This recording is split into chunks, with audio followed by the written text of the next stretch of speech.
Kwingineko, wakazi wa kijiji cha Weruga, Kese na bunge la Undanyi kwenye kaunti ya Taita Taveta ni wenye hasara walikivamia kituo cha polisi cha Weruga baada ya mtu mmoja wa umri wa makamo kwa jina Sylvester Mwadime kudaiwa kujinyonga akiwa kwenye seli siku ya Ijumaa na mwili wake kupelekwa katika hifadhi ya maiti ya Wesu kabla familia yake kufahamishwa.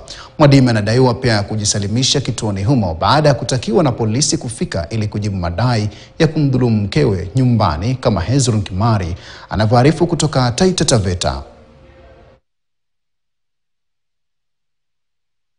Katika eneo bunge la Undanyi katika kaunti hii ya Taita Taveta baada kuripotiwa mtu wa umri wa makamo kwa jina Sylvester Mwadime Mwongoji kwa madai kwamba alijinyonga akiwa ndani ya seli ya eneo hilo.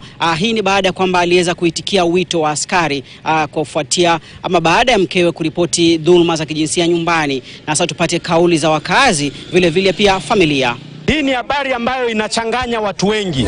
Tuko na maswali mengi ya kwamba kwa seli mtu anajinyonga, hakuna picha, hakuna evidence, hakuna mtu wa familia hata mmoja ameitwa ili kwamba ashuhudie nini kimetokea.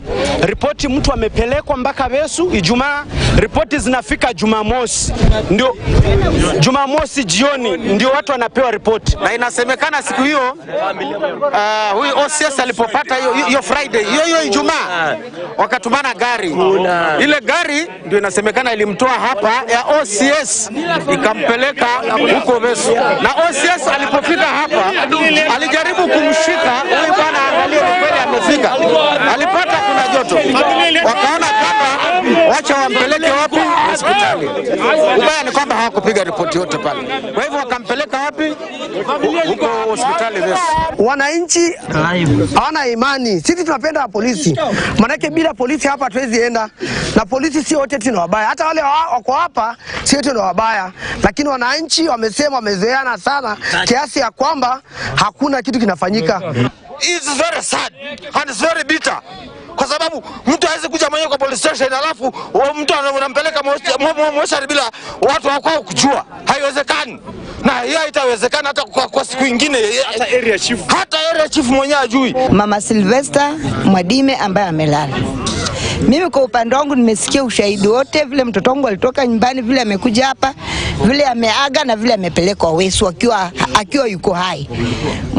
Pelekwa Wesu pale ndio mambo yakanda ikaonekana kwa daktari ameishi. Sasa langu mimi la kusema kile nahitaji hapa Weruga, nahitaji peace. Kama kuna kitu ambacho wanaona ni fall hakijafanyika vizuri, wao familia ndio watalodge complaint.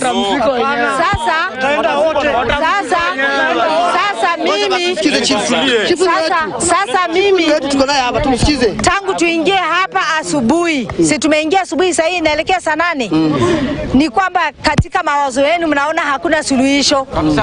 Sasa naomba hivi, tuende mahali tulitoka ndio tungoje ripoti sahihi. Na kila kitu kishwari kuelekea kusikilizwa kwa kesi dhidi ya maafisa 5